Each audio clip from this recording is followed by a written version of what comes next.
Olá, torcedor santista, seja muito bem-vindo ao canal Direto da Vila. Aqui você sempre será respeitado, recebendo notícias verdadeiras e confiáveis todos os dias. E para fortalecer o canal, não esqueça de se inscrever, não custa nada, é de graça, e ativar o sininho de notificações. O Santos venceu o Botafogo de Ribeirão Preto por 2-0 fora de casa e deu um importante passo para a classificação às oitavas de final da Copa do Brasil. Com o resultado, o Peixe poderá perder por até um gol de diferença para avançar para a próxima fase da competição, em partida que será disputada no dia 26 de abril na Vila Belmiro. Os gols foram marcados ainda no primeiro tempo. Lucas Lima aos 14 e Marcos Leonardo aos 37 de pênalti definiram o placar da partida. O jogo em si não teve grande movimentação. O time da casa teve boas chances ao longo da partida, mas a equipe da Baixada Santista foi mais efetiva nas oportunidades e sacramentou a vitória. No primeiro tempo, logo no início da partida, o Peixe levou um grande susto. Em cobrança de falta pela lateral, a bola foi erguida na área santista e após cabeceio de Osman, Guilherme Madruga apareceu sozinho dentro da pequena área, mas chutou por cima do gol de João Paulo. Depois do susto, o Santos partiu para o ataque e aos 14 minutos, após receber um lindo lançamento de Dodi, Lucas Lima matou no peito e chutou na saída do goleiro, que com o corpo fez grande defesa, mas no rebote o meia santista tocou para o fundo das redes. Esse foi o primeiro gol de Lucas Lima após o seu retorno ao clube. Após o gol do Santos, o jogo deu uma esfriada e o Botafogo não conseguia levar perigo à meta de João Paulo devido à forte marcação da equipe da Vila. Mas aos 37 minutos o Santos iria ampliar o placar. Camacho fez bom desarme, a bola acabou sobrando para Lucas Barbosa, que fez ótimo lançamento para Marcos Leonardo. O atacante santista invadiu a área e foi derrubado. O árbitro marcou o pênalti e deu cartão amarelo para Diogo Silva. O próprio camisa 9 cobra no meio do gol e marca o segundo do Peixe. No segundo tempo, o Botafogo tentou reagir desde o primeiro minuto, pressionando o Santos, mas esbarrou na falta de pontaria, na boa marcação do time da Vila Belmiro e no goleiro João Paulo. A chance mais perigosa do time da casa foi apenas aos 36 minutos com Xuxa, após o cruzamento de Robinho. A bola passou por João Paulo, mas parou em Messias, que isolou, evitando o gol do Botafogo. Nos acréscimos, foi o Santos que levou perigo ao gol do time do interior paulista. A jovem promessa David Washington, de 17 anos, fazendo sua estreia no time principal, deu um belo chute que obrigou o goleiro Matheus a fazer grande defesa. Fim de jogo e boa vitória do Santos fora de casa. Veja a seguir a entrevista completa de Odair Hellmann. Perfeito, Odair, boa noite novamente. Felipe Noronha, ouvinte de Santos. Os dois gols saem em jogadas mais ou menos parecidas, né? Primeiro um passe em profundidade do Dodi, a segunda do Barbosa. Minha pergunta é se você pensa o time fazendo esse tipo de jogada constantemente, se você enxergou algo no Botafogo ao estudá-lo que esse tipo de jogada encaixava, ou se foi um acaso, enfim, por que essas jogadas aconteceram? Primeiro, boa noite a todos.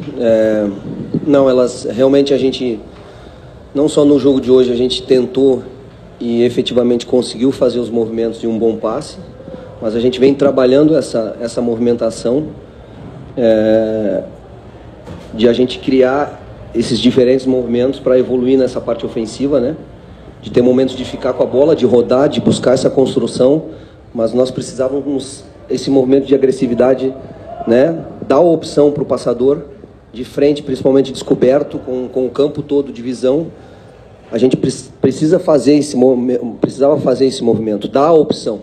Isso a gente buscou no treinamento, não só para o jogo de hoje, que a gente visualizou uma linha alta do Botafogo, então dentro, ela bateu muito o treinamento com aquilo que era a característica da equipe do Botafogo, e a gente passou isso na preleção, mostrou os movimentos, mostrou os nossos movimentos de treinamento, para que a gente buscasse essa execução. Então, a gente ficou feliz por isso, porque a gente treinou, não visualizando só o jogo do Botafogo, mas também pela sua situação de estratégia e até de característica do time, e ela encaixou bem. Hellmann, parabéns pela vitória. Reginaldo, da Rádio CMN de Ribeirão Preto. Agora o Santos embala uma sequência de vitórias. Até que ponto isso dá motivação já para chegar entre os 16 melhores da Copa do Brasil? Você acredita que o Santos pode até pintar como um campeão no final, um campeonato muito difícil? E que motivação isso dá para a estreia do Campeonato Brasileiro já domingo contra o Grêmio? A terceira vitória seguida, importante, mais um jogo sem levar gols. Acho que evoluímos em alguns aspectos importantes de evoluir. Outros nós temos que buscar essa evolução. E aí posso falar um pouquinho mais para frente a respeito de tudo isso. O jogo não está decidido, é uma decisão de 180 minutos. Nós fizemos uma boa primeira parte, mas precisamos completar isso dentro de casa. É um jogo sem a nossa torcida, infelizmente. Então, a gente só fez uma parte do processo, né? Temos que fechar. Fizemos um bom placar, mas não significa nada porque temos mais 90 minutos para isso. Gera confiança, a vitória, a terceira vitória seguida gera confiança, gera um bom ambiente, mas isso não entra na próxima partida. Vai entrar na nossa próxima partida de estreia do Campeonato Brasileiro, mais um jogo fora de casa, né? Porque a gente estreia Sul-Americana fora de casa, Copa do Brasil fora de casa, estreia Brasileiro fora de casa. Então, mas é importante essas vitórias também fora de casa, porque o Santos ano passado também tinha essa dificuldade de vitórias. A gente sabe da equipe do Grêmio, é uma equipe muito forte, também vem com muita confiança, porque acabou de ser campeã. Vai ser um grande jogo, vamos estudar bem essa situação para que a gente possa repetir as coisas boas que fizemos e evoluímos e corrigir algumas coisas, alguns movimentos, algumas situações que a gente precisa evoluir, principalmente no próximo jogo. Boa noite, Odair. 2 em 1, por favor. A gente que está na cobertura diária do Santos, a gente percebe o quanto você e a sua comissão técnica têm buscado alternativas para fazer com que as coisas possam acontecer em meio a muitos desfalques, a inúmeros problemas. O quanto te deixa, o quanto você sai satisfeito ou orgulhoso daquilo que foi apresentado hoje, principalmente eu acho que no primeiro tempo, o segundo tempo acabou sendo uma consequência do que foi construído no primeiro, mas do que o seu time apresentou e ter aberto essa boa vantagem diante do Botafogo. E a segunda pergunta é, Daniel Ruiz, o quanto que o colombiano acabou agregando nessa nova forma de jogar para o Santos e também para ajudar o Lucas Lima, o Barbosa e o Marcos Leonardo lá na frente? Aproveitando a pergunta, assim, hoje eu tenho como treinador à disposição um jogador de velocidade, de drible, que é o Ângelo, e que voltou faz uma semana, voltou 2 dias antes da viagem para Bolívia.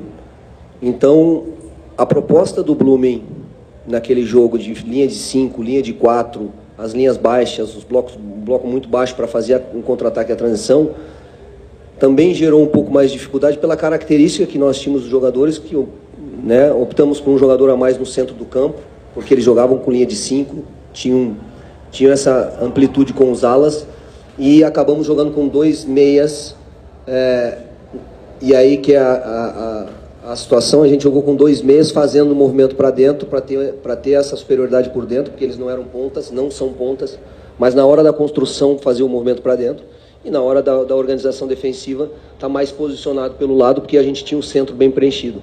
Só que esse tipo de jogador, ele dá uma característica à equipe.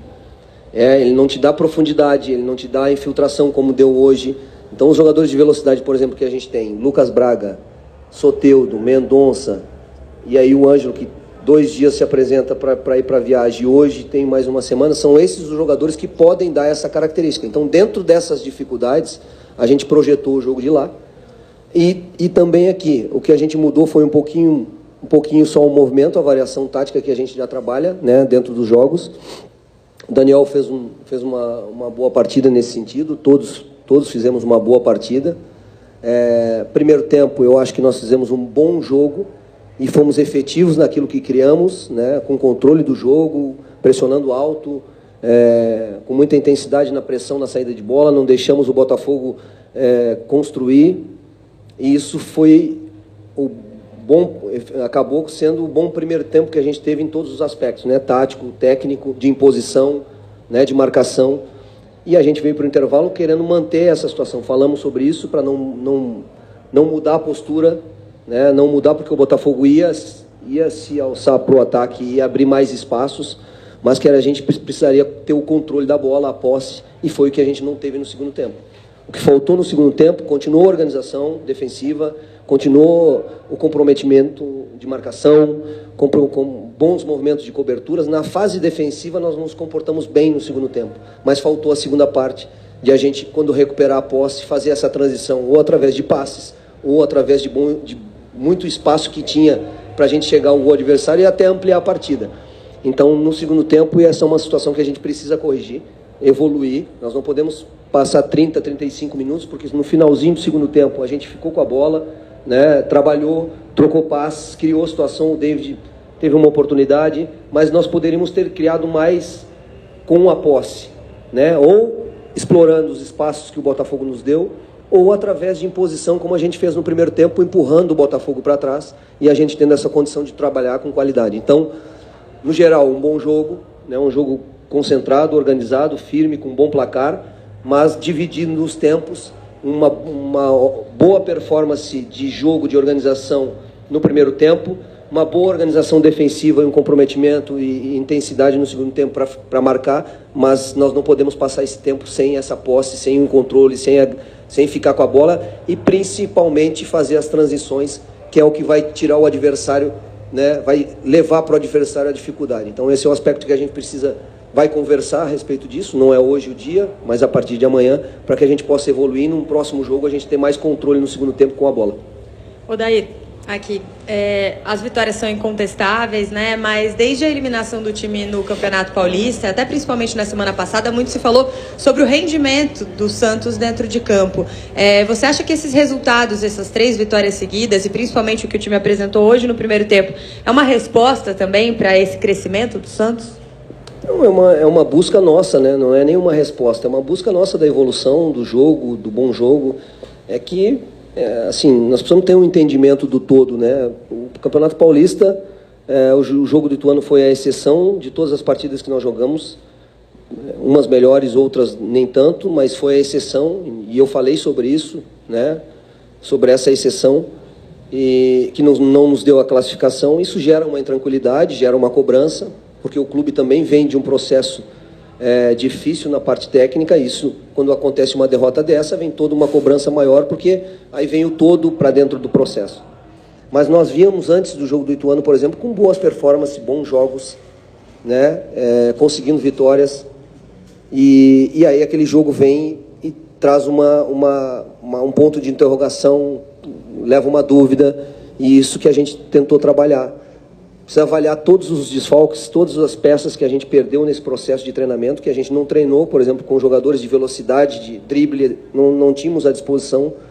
Isso traz uma característica única dos jogadores de frente que nós tínhamos, é mais técnica, mais passe, mas é pouco drible, pouca infiltração. Então isso traz uma característica diferente para a equipe, tem que se encontrar, tem que buscar entendimento, né? Não houve uma repetição nesse processo para que a gente conseguisse. Hoje eu consegui repetir a ideia, a maioria dos jogadores, só fiz a troca do Daniel.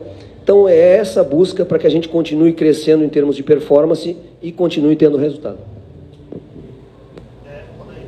Queria que você falasse também sobre... Tá desligado? Tá.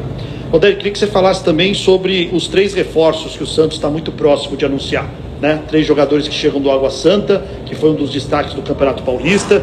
O quanto que o Luan Dias, o Mezenga e o Inocêncio vão agregar?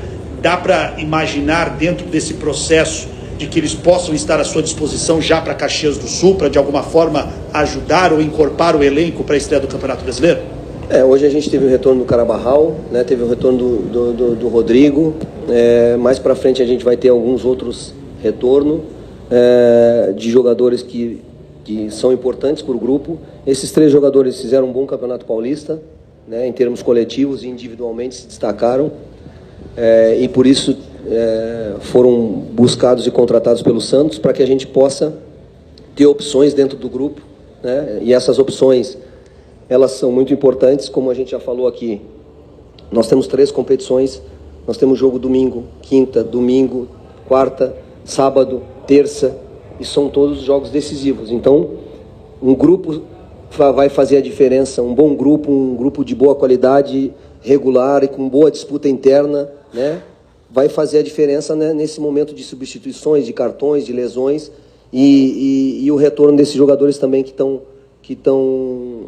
voltando à forma, que tem uma característica importante para a nossa equipe, que é uma característica de velocidade, de drible. Então, tudo isso para a gente formar um grupo forte, ter essas peças de reposições a todo momento para que a gente use e que a gente consiga coletivamente responder e eles individualmente possam ser abençoados aqui no Santos e possam trazer essa energia dessa ida à final do Campeonato Paulista, para que produzam para eles individualmente o que eles pensam como objetivo e para nós também coletivamente. Então, vão agregar muito. Sei, porque agora, assim, à disposição, nós vamos ter 28, 29, 30 jogadores. E agora vai ser aquele momento de escolhas, porque nós temos muitos jogadores na mesma função, e não dá para levar todos, não dá para jogar todos, então em algum momento nós vamos ter que fazer essas escolhas quando todos estiverem à disposição e na sequência dos jogos visualizar essa parte física, né, para que a gente mantenha intensidade, força, competição com o grupo e usando o grupo. Então, não sei, vamos visualizar. Hoje os jogadores deram boa resposta, né? Vamos agregando. O que eu falo para todos no grupo é o seguinte: se preparem da melhor forma possível, que a oportunidade ela vai surgir, né? Como surgiu hoje para o Miguelito de novo, como surgiu para o David 5 minutos e conseguiu uma boa finalização. Nós temos o Bruno agora vindo, então o importante é ter as opções e elas bem, para que a gente, quando for usar, a gente consiga dar uma resposta. Olha, torcedor, não foi uma excepcional partida do Santos, hein? Mas, em nossa opinião, já vimos alguma evolução na postura do time. O Peixe foi mais sólido na marcação, apesar de ainda sofrer com bolas aéreas, e foi efetivo nas oportunidades que apareceram. Agora o Santos volta a campo no próximo domingo às 16 horas contra o Grêmio, fora de casa, na estreia do Campeonato Brasileiro. O jogo vai acontecer no estádio Alfredo Jaconi, em Caxias do Sul. E você, meu caro torcedor, gostou da atuação do Santos? E, em sua opinião, você acha que o Peixe conseguiu evoluir técnica e taticamente nesta partida? Deixe aqui seus comentários. Gostaríamos muito de saber sua opinião. E lembre-se, para continuar recebendo notícias verdadeiras e confiáveis do nosso querido Peixão, não esqueça de se inscrever no canal, é de graça, não custa nada, deixar seu like e clicar no sininho de notificações. Um grande abraço a todos.